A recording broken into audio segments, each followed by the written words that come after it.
74일 만에 첫 탄핵 재판. 74일 동안 직무가 정지돼 있었던 겁니다. 탄핵 남용이 계엄 원인 아니냐? 박성재 법무장관 목소리를 높이기도 했습니다. 탄핵 사유 중에 국회와 국민을 무시했다라는 대목이 포함되어 있다라는 작년 당시의 보도들이 많이 나왔습니다. 함께 보시죠.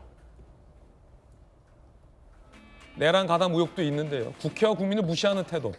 야당 설명에 따르면 김여사 특검법 재표결 다시 퇴장하며 야당 대표를 노려봤다. 이게 국회와 국민을 무시하는 태도다라는 설명도 지난해에 있었습니다. 저게 탄핵 사유로 포함이 돼서 지난해 12월에도 논란이 되기도 했었는데요.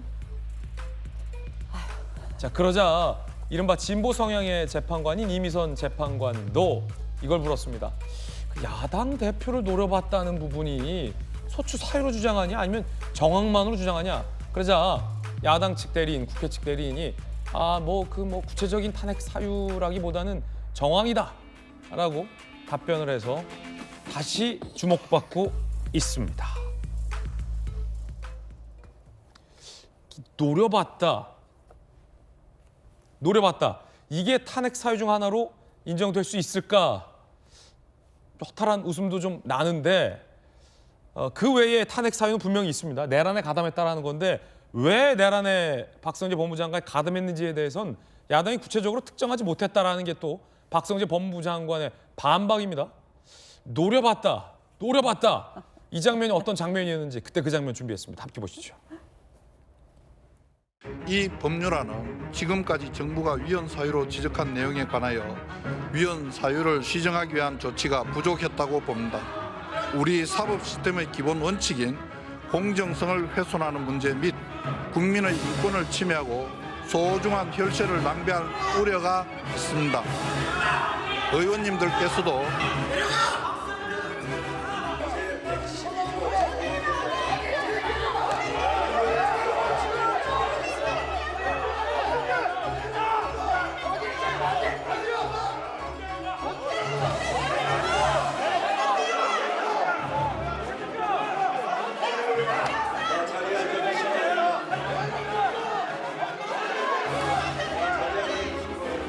이렇게 중간에 가는 것은 국회를 무시하는 것이고 국회를 무시하는 것은 국민을 무시하는 겁니다. 김광삼 변호사님, 검사 출신이잖아요.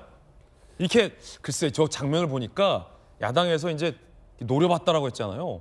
근데 박 장관은 나 안 노려봤다 뭐라고 해서 이렇게 쳐다봤다. 야당에서 노려봤다. 박 장관은 쳐다봤다. 혹시 그 비디오 판독 가능할까요? 화면 다시 볼 수 있을까요? 자, 이 장면인데 비디오 판독 중입니다. 자, 이렇게 쳐다보는 장면. 자, 쳐다보는 장면. 박 장관은 쳐다봤다. 야당은 노려봤다. 자, 이 장면. 네, 다른 각도에서 볼까요? 자, 고성하는 야당 의원에게 박 장관은 자, 이렇게 응시. 자, 뒤에서 계속 고성과 사태질. 자, 비디오 판독 여기까지요. 판독 결과 한번 좀 들어볼까요? 두 분께 여쭤보겠습니다.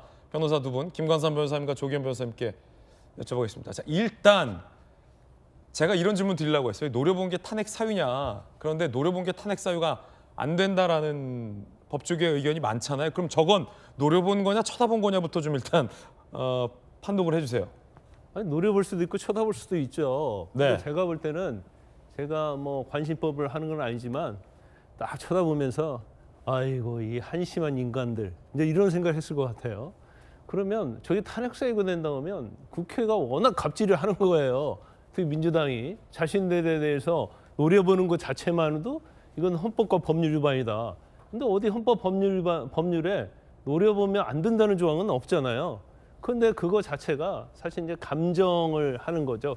감정적으로 대응했다 이렇게 볼 수 있는데 제가 워낙 검사랄지 장관이랄지 이렇게 줄타내기를 많이 해서 우리가 깜빡 잊고 있었어요. 박성재 법무부 장관이 탄핵이 됐었나? 까먹고 있었죠. 저 까먹고 있었어요. 그렇다니까. 그리고 방송에 나오니까 저분도 탄핵이 됐었구나. 그러다 검사들 또 나오면 검사들 탄핵됐었나? 탄핵됐었네. 그 정도로 이제 줄탄핵을 하고 이제 남용이 됐다 이렇게 볼 수가 있어요. 그런데 저 탄핵 사유에 있어서 그냥 노려봤다, 째려봤다, 쳐다봤다가 탄핵 사유 되는 것이 민주당에는 그렇게 놀라운 건 아니에요. 왜냐하면 검사 중에서 네. 벽에 뭐 발랐다고 해가지고 또 탄핵 사유가 된 적 있잖아요. 근데 그분이 그거 안 받았다면서요? 근데 바르지도 않았는데 발랐다고 해갖고 그걸 탄핵 사유가 돼가지고 굉장히 웃음거리가 된 경우가 있죠. 그런데 지금 굉장히 안타까운 게 뭐냐면 지금 탄핵된 지 75일 됐거든요. 이 법무부 장관의 자리가 엄청난 자리 아닙니까? 대한민국 어떤 국정에 있어서 장관 자리 중에서 또 제일 중요한 자리 중에 하나가 법무부 장관이에요. 예. 그런데 저렇게 말도 안 되는 탄핵 사유를 가지고 75일 동안 직무정지돼 있어요. 더군다나 바로 선고하는 것도 아니에요. 또 재판하겠다는 거 아니에요. 근데 뭐 선고 곧 하겠죠. 그러면 이 오랜 공백 기간에 있었던 국가가 입은 손해, 국민이 입은 손해를 민주당이 배상해 줄 겁니까? 민주당이 배상할 의지도 없고 배상할 생각도 없고 배상할 방법도 없어요. 그런데 중앙지검을 비롯해서 저희가 또 조금 이따 얘기하겠지만 이거 뭐 검찰도 엄청난 공백이 생기고 이 줄 탄핵으로 인해서 어떤 결과가 생기는지는 전혀 생각하지 않고 자기들의 감정에 의해서 이재명 대표를 뭐 수사했다는 이유로 기소했다는 이유로 지금 박성재 장관에 대해서 장경태 의원이 그런 말 했잖아요. 우리한테 사과만 했어도 탄핵소추 안 됐다고. 이 말은 뭔 말이에요? 탄핵소추 사유가 안 되는데 우리를 왜 기분 나쁘게 했냐. 그래서 탄핵을 했다. 이게 전형적으로 탄핵의 어떤 남용이라고 볼 수 있는 거거든요. 그래서 민주당이 이런 식으로 탄핵을 하면 사실은 헌법 개정해야 돼요. 어떻게 개정하냐면 헌법과 법률 위반 및 민주당의 감정에 거슬렸을 때 이런 조항을 하나 더 넣어야지 탄핵 사유가 되는 겁니다. 하지만 아직 그 조항은 없잖아요. 조기현 변호사님. 이건 요건이 안 되기 때문에 네. 사실은 빨리 심리해서 빨리 각하하는 게 맞아요. 저게 지금 들어가 있는 거긴 하죠. 탄핵 사유 중에 국회와 국민을 무시했다라는 이유가. 국회와 국민을 무시했다 사유로 들어가 있고요. 째려봤다는 그냥 그거 설명하면서 한 줄 들어가 있습니다. 그리고 국회 측에서는 저게 국회를 무시했다라는 거다라는 얘기도 있었어요. 그 설명하면서 한 줄 들어가 있는 건데 네. 그 사유 중의 핵심은 그때 아마 이 특검법안 표결 제안 설명해놓고 표결이 끝나기 전에 중도 퇴장을 했습니다. 중도 퇴장. 예, 그 부분을 설명하는 과중에 이런 일도 있었다 이거였습니다. 그러니까 이제 그걸 탄핵 소추 사유로 주장하는 거냐고 물었을 때 국회 무시, 입법권 무시에 대한 정황으로서 주장하는 것이지 탄핵 소추 사유로 주장하는 건 아니다라고 얘기했고 박성재 법무부 장관의 탄핵 소추 사유는 비상계엄 내란 관련된 이 방조 동조입니다. 그러니까 당일 12월 3일 국무회에 출석을 했고요. 12월 4일 날 비상계엄이 해제된 이후에 안가 모임이 있었습니다. 그 과정에서 혹시 추가적인 그 비상계엄에 대한 논의가 있었는지 아니면 이미 실패한 비상계엄 내란과 관련돼서 증거를 인멸한다든가 정당화하기 위한 어떤 기획이 있었다든가 이런 부분에 대한 사유인 거고 그래서 관련된 이제 증거는 윤석열 대통령에 대한 수사 자료겠죠. 그래서 그 신청을 했고 어제 재판부가 받아들인 겁니다. 그러니까 본격적인 박성재 법무부 장관에 대한 탄핵 사유에 대해서는 제대로 된 심리가 이제 시작되는 거고 그 과정에서 쟁점을 정리하는 과정에서 나왔던 하나의 사례인 걸 가지고 마치 그걸 가지고 탄핵 사유를 주장하고 있는 것처럼 비판할 문제는 아니고 진짜 이제 탄핵 사유는 내란에 방조했거나 가담했다라는 것이고 탄핵 사유에 국회를 무시했다는 건 들어가 있다. 들어가 있습니다. 하지만 그건 정황적으로 째려봤다. 뭐 그건데 제가 한 말씀 아니, 드릴게요. 그 내란과 관련된 얘기를 하는데 지금 뭐가 내란에 관련된 것이 아무것도 나오지 않았고요. 또 법무부 장관에서 장관들이 다 반대했다고 얘기하고 있잖아요. 안가 나중에 해도 있었죠.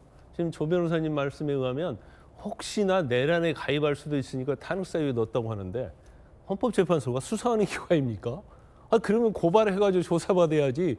혹시 내란에 가담할 수도 있으니까 탄핵 사유 중에서 가장 중요한 부분이 내란죄와 관련된 부분을 넣어놨다. 그러니까 탄핵소추 사유가 정당하다? 이건 말이 되지 않는 거죠. 판사 출신 어떻게 보세요? 저는 사실은 그 장면 보십시오. 국회를 무시했다는 거를 탄핵소추 사유에 넣지 않았습니까? 결국 민주당이 얼마나 오만하면, 얼마나 그 당시에 기고만장했으면 그런 걸 넣겠습니까? 한마디로 민주당의 갑질. 아니 장관은 쳐다보면 안 되고 민주당 의원들은 고성과 삿대질 해도 됩니까? 제가 얼마 전에 국회에서 현안 질의를 하는데도요, 민주당 의원들이 고성고성을 지르면서 말을 못하게 하더라고요.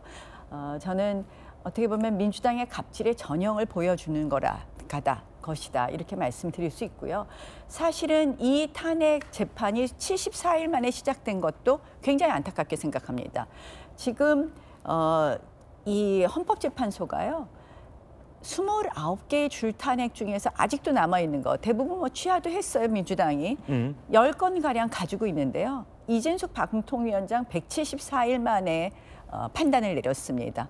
헌법재판소가 그동안 이러한 모든 이 방통위원장, 뭐 장관 이런 탄핵에 있어서 몇 개월씩 걸려서 재판하면서, 방통위원장 탄핵 얼마나 간단했습니까? 단 하루 근무한 것에 대한 것이었습니다. 그렇다면 결국 헌법재판소도 국정이 완전히 마비된 것에 대한 책임에서 가볍지 않다. 결국 저는 공범이란 표현도 썼는데요. 지금 이렇게 무리하게 줄 탄핵된 부분에 대해서 헌법재판소가 빨리 결정해야 된다. 한덕수 대행 탄핵부터 시작해서 결국은 나라 마비가 된 것에 헌법재판소도 공동 책임을 지고 빨리 결정해야 된다. 그래서 박성재 장관 탄핵은 아마 민주당의 갑질의 전형을 보여주는 탄핵이다 이렇게 봅니다. 예.